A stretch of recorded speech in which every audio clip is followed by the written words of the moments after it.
Bismillah, alhamdulillah, wa syukurillah. La hawla wa la quwwata illa billah. Rabbi israh li sadri wa yassir li amri wahlul 'uqdatam min lisani yafqahu qawli. Amma ba'd. Wonten pangersanipun jamaah salat Isya saha jamaah salat sunat tarawih ingkang tansah dipun mulyakaken dening Allah Subhanahu wa taala. Alhamdulillahirabbil alamin. Kanthi taufik hidayah sarta inayahipun Allah Subhanahu wa taala, kita waget pepanggihan malih kanthi boten manggi halangan setunggaling punapa-punapa. Pramila monggo kita syukuri kanthi wawasan tahmid biqaulina alhamdulillahirabbil alamin. Shalawat sarta salamipun monggo kita tansah aturaken wonten junjungan kita Nabi Agung Muhammad sallallahu alaihi wasallam, setunggaling nabi ingkang tansah kula panjenengan sedaya cadhong-cadhong syafaatipun wiwit donya hatal akhirah sak mangke. Mugi-mugi anggenipun kula panjenengan sedaya makempal wonten ing majelis ingkang mubarak punika estu waget dadosaken pikantuk syafaatipun Kanjeng Nabi, sehingga kula panjenengan sedaya dados tiyang ingkang slamet wiwit donya hatal akhirah sak mangke. Amin amin ya rabbal alamin. Saderengipun kita ngaos sareng-sareng malih monggo kita berkahi kanthi wawasan Ummul Quran. Mugi-mugi dadosaken tambah manfaatipun kagem kula panjenengan sedaya, sehingga waget anggenipun ibadah tansah dipun tampi dening Allah Subhanahu wa taala. Libtighai mardatillah wa li syafaati Rasulillah wa li ijabatil masul. Al-Fatihah. A'udzu billahi minasyaitonir rajim. Bismillahirrahmanirrahim. Alhamdulillahirabbil alamin arrahmanir rahim maliki yaumiddin. Iyyaka na'budu wa iyyaka nasta'in ihdinas siratal mustaqim. Shiratal ladzina an'amta 'alaihim ghairil maghdubi 'alaihim waladdallin. Rabbi ighfirli wa li walidayya wa li jami'il muslimina amin. Para rawuh ingkang tansah dipun mulyakaken dening Allah Subhanahu wa taala, bilih wonten ing Al-Qur'an wasal wangsul dipun aturaken bilih kutiba alaikumus syiyam kama kutiba alal ladzina min qablikum la'allakum takun. Punapa ingkang dipun wastani takwa, utawi takwa niku nek carane basane awake dhewe iki wedi maring Gusti Allah. Takwa inggih punika al amal bi taatillah. Takwa al amalu bi taatillah ala nurin minallah. Takwa punika napa al amal, berarti amal ki perbuatan utawi penggawean. Amal iso dadi ibadah, ibadah kuwi ya awake dhewe gelem ngamal. Amal kersane iso dadi ibadah setunggal kedah mawi ilmu. Anane ilmu awake dhewe kudu gelem kumpul-kumpul majelis taklim, awake dhewe gelem ngaji. Nggih diarani amal sing bitaatillah. Ana amal pirang-pirang ning ora bitaatillah. Amal sing penting tindak nang masjid ning cara syariate wundune ora digatekake. Niku gur amal ora bitaatillah ning amal oleh pandangan saka sisi menungso. Nggih napa mboten? Lah, isone takwa amal sing ditampa niku kedah nganggo ibadah. Ibadah iso ditampa men ora ibadatun mardudatun. Siji, amal kudu nganggo ilmu. Soale al ilmu bila amalin ya padha. Duwe ilmu ora diamal kaya dene uwit sing ora gelem metu buahe. Kasajarati bila samrotin. Sewangsulipun ngamal sing ora nganggo ilmu. Dados fasadun kabirun alimun mutahadikun wa akbaru minu jahilun mutanasiku. Fasadun kabirun alimun mutahadikun wa akbaru minu jahilun mutanasiku. Gedene kerusakan kuwi uang duwe ilmu ora gelem ngamal. Ning luwih gedhe uang bodho ngamal tanpa ilmu. Mulakno sing jenengane takwa ki al amal bitaati lah. Lah taate Gusti Allah ki piye? Siji amal awake dhewe nglakoni salat, sadurunge salat awake dhewe siji kuncine kudu suci saka hadas gedhe utawa hadas cilik. Lah hadas gedhe lan hadas cilik, contone hadas cilik awake dhewe ya suci saka najis, ya cawi utawa nek hadas gedhe nek adus ya ya. Terus sak sampun mekaten. Mbon dipun gatake pilih, oh ternyata takwa ki amal sing nganggo taatilah. Kan kathah amal sing ora taatilah. Mbon awake suci, wis wudune bener. Nggih napa mboten? Mbon wudune bener, pelanggarane wudu ya ngerti, pilih fardune wudu punika wonten pinten, Mbah? Wonten 6. Furudul wudu sitatun.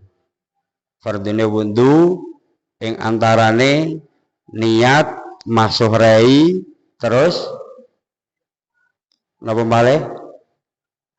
Lah meratani anggotane wudu nganggo banyu utawa lah nek mau ngesep irung utawi kekumun iku lak namung sunanul wudu.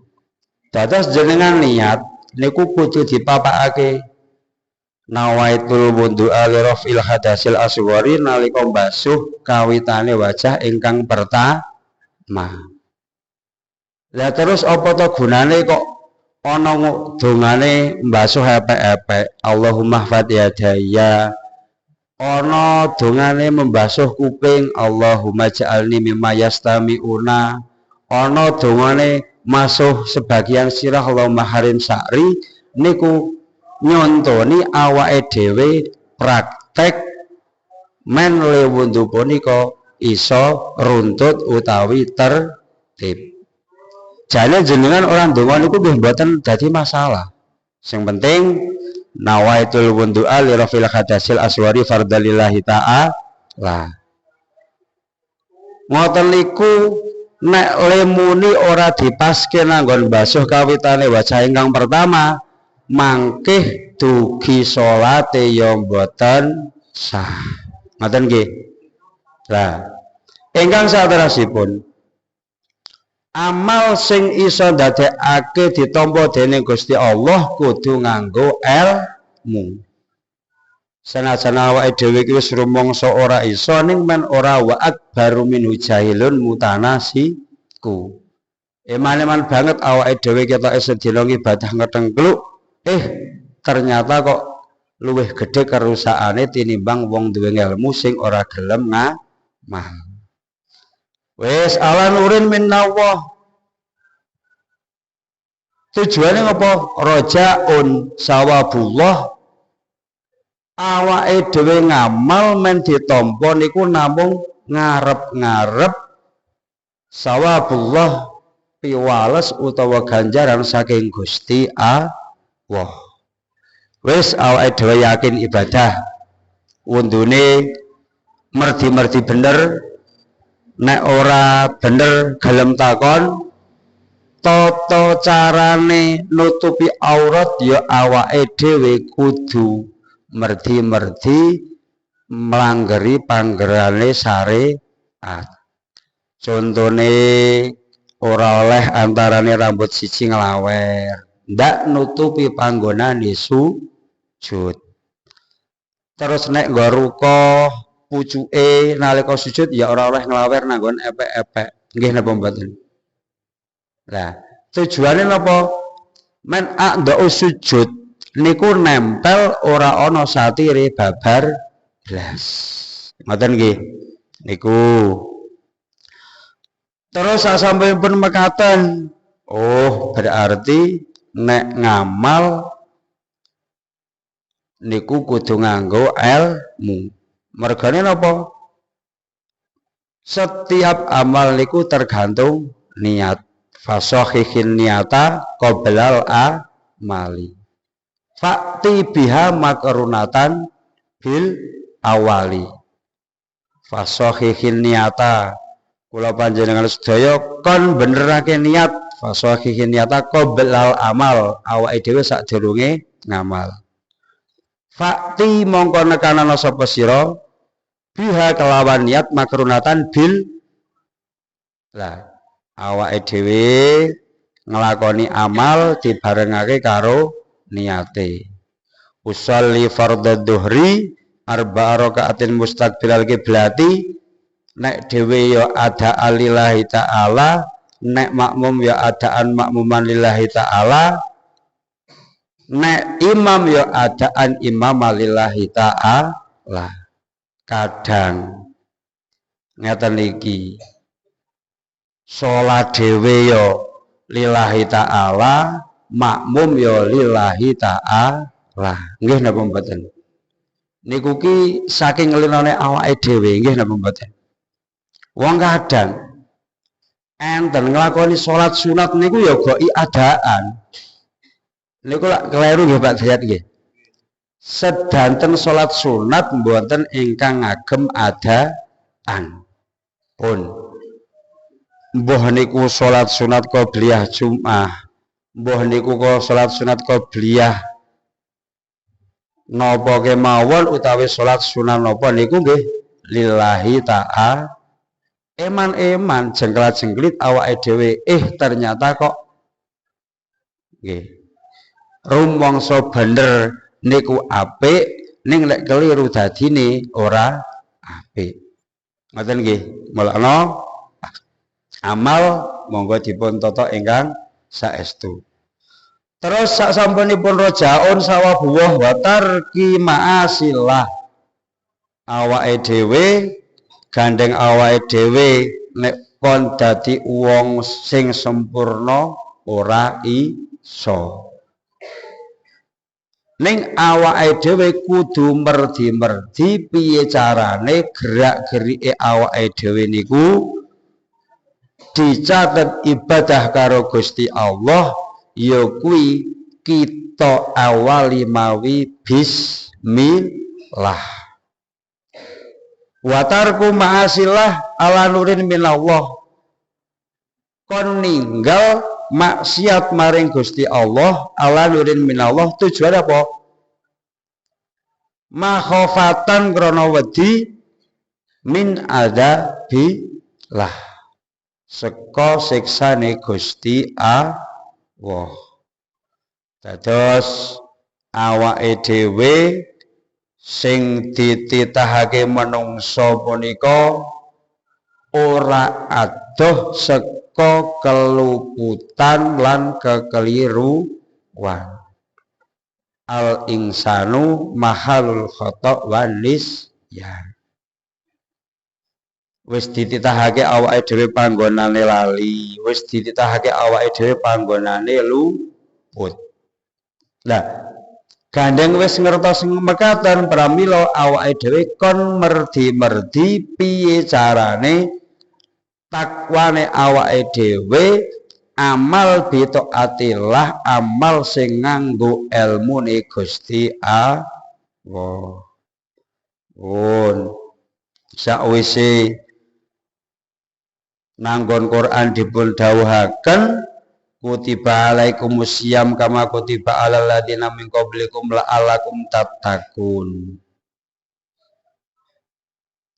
Terus sak terasipun ayat punika bilih dipun terasaken Sahru Ramadan alladzi unzila fihil Qur'an. Awake dhewe wingi sampun dipun dawuhaken awake dhewe dadi menungso menangi bulan Ramadan, awake dhewe aja dadi wong sing rugi nang wulan Ramadan. Eman-eman awake dhewe kudu gelem bati nang wulan Ramadan. Bati nang wulan Ramadan iki lak padha karo awake dhewe kulaan siji payune tikel 50. Seneng napa seneng? Seneng nggih. Seneng. Nandur sawi biasanya payu 1000 kok payune 10.000. Wis. Tuku bakso ora kabotan. Nggih napa mboten? Payune 1000 nggo 50. Tuku teh rasane eman-eman. Nggih lho. Lah teng bulan Ramadan nggih mekaten, ngibadah pisan awake dhewe ditikelake pinten-pinten tikelan. Monggo dipun jipuk, monggo dipun ginakaken ingkang saestu. Bilih sak sampunipun mekaten awake dhewe menangi sasi Ramadan. Awake dhewe wingi dipun dawuhake jare kudu kon maca Quran. Sing ora iso maca Quran ya ora apa-apa. Ning seneng karo wong sing tadarus, gelem nunggoni wong sing tadarus Al-Qur'an. Ganjarane padha. Lah sak sampunipun mekaten awake dhewe men estu gelem dadi kawulane Gusti Allah, awake dhewe gelem nglakoni perintah-perintahe Gusti Allah, gelem nglakoni sunah-sunahe Gusti Allah. Bilih sak sampunipun mekaten, bilih wonten ing sasi punika kita sedaya menangi utawi paling ora ya salah sijine mesti ana keluargane sing nang kono. Oh, aku duwe keluarga sing sekirane kok nglakoni poso wis ora kuat. Enten apa mboten? Enten. Dados wonten ing mriki dipun dawuhaken poso-poso sing wajib dikondoni utawi poso-poso sing wajib difityahi. Nggih napa mboten? Nggih. Dados jenengan teng daleme enten sing gadah lare alit nggih. Enten. Lare alit punika nek ora poso niku ya mboten wajib pondok, ya mboten wajib bayar fidyah. Saumu sobi laqad awala fidyata. Bocah cilik poso tekan duhur. Kadang ya tekan maghrib. Kadang ya tekan jam 09.00. Nggih lho. Lah wong tuane ya ora semang sesuk kowe nyarutang ya nang wong ora urung kewajiban poso. Sing wajibe poso bilih wajibe poso punika tiyang ingkang Islam sing akel utawa sing balik terus sing nang kono mampu utawa kuat nindakake poso. Mulane kadang wong nanggon lunga pelungan niku lak ora kewajiban poso. Mergane nek ora kuat, nek kuat ya kudu kon poso. Ingkang nomor kaping kalih wong sing ora waras niku laqad awala fidyata. Sing wajib qada wong sing etok-etok edan utawa etok-etok ora waras. Kuwi wajibe ngondoni poso ning ora wajib bayar fidyah. Fidyah ki niku napa to? Fidyah niku gantine ninggalke poso. Ning ora kabeh sing ninggalke poso kena difidyahi. Sing nomor kaping kalih sing wajib qada wong sing lara ning iso diarep-arep warasi. Lah jenengan mung lara panu kok ora poso. Nggih napa mboten? Lara gatel ora poso. Itu kok kekalapanak mari kowe wajib ngondoni poso. Ora wajib bayar fidyah. Ingkang saterusipun sing wajib bayar fidyah saiki. Ning ora wajib ngondoni. Wong loro sing ora iso diarep-arep warase. Bener kabeh penyakit ki minallah, kabeh tombo ki ya saka Gusti Allah. Kullu da'in dawaun. Semua penyakit mesti ana tambane. Ning nek awake dhewe kok ngira-ngira, oh lorone iki wis ora iso diarep-arep. Ambegane wis karek Senin, Kemis, esuk sore. Ditenteni sampai sesasi kok ya isih diparingi panjang umur. Ning ora mari. Lah kok ngono kuwi wajib bayar fidyah. Ora wajib ngondoni.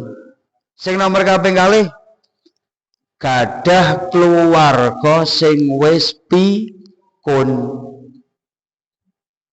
Pikun ki napa to? Pikun ki lali. Esuk-esuk wis madang sepiring, jare kondo aku urung madang. Nggih to. Wis pikun, wis ora ngerti. Wis bali meneh kaya cah cilik. Ning luwih repot tinimbang cah cilik. Lah niku sing dadi keluargane niku wajib bayar fidyah, ora wajib ngondoni poso. Sing wajib ngondoni wong musafir. Musafir ki napa? Wong sing lunga wis sekirane oleh oleh ngeringkes utawi oleh jamak salat. Jamak ki pripun? Salat loro dadekake siji. Cara salat duhur be asar mung dilakoni 2 rakaat. Nek nanggon duhur diarani jamak takdim, nek nanggon asar diarani jamak takhir. Nek diringkes dadi qashar. Lah niku jenengan tindak teng Surabaya. Mlaku-mlaku nang terminal Terbaya weruh dodol es campur.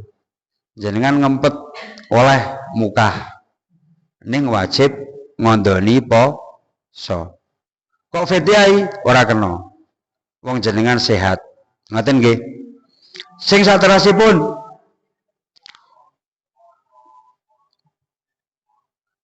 wong wedok sing wajib ngondoni lan wajib bayar fidyah.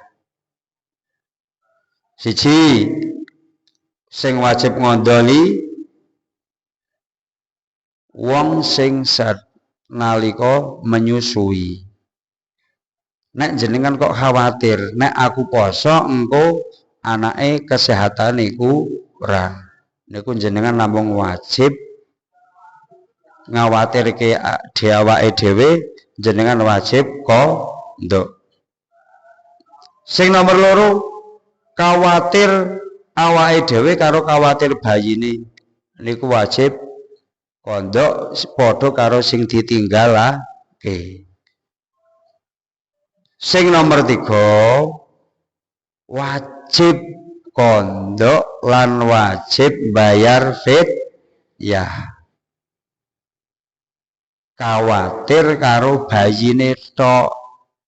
Lah kok jenengan ora poso, ya bayar fidyah ya qadha.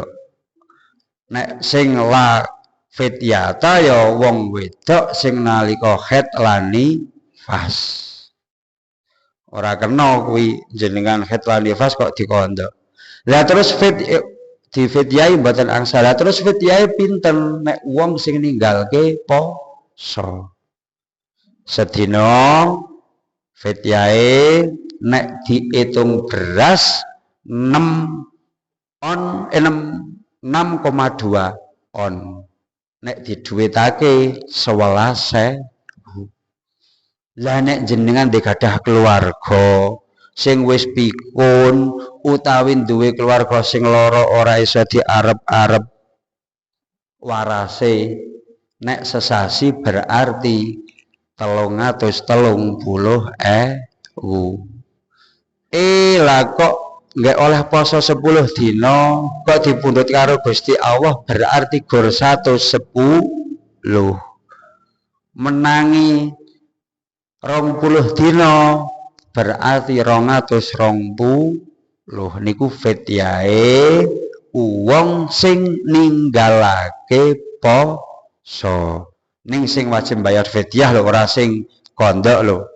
Nek sing kondok ya niku wau jenengan keplatok getahe mili-mili jenengan lemes njur ngombe. Jenengan tandur terus semaput pandang bali keras ngombe. Lah kuwi sing wajib kondok poso. Dadi ora njur jenengan aku males tak fityahe ini. Mboten angsal. Niki monggo niki awake dhewe ora krasa wis nglakoni kunutan. Wis nglakoni separo wulan Ramadan.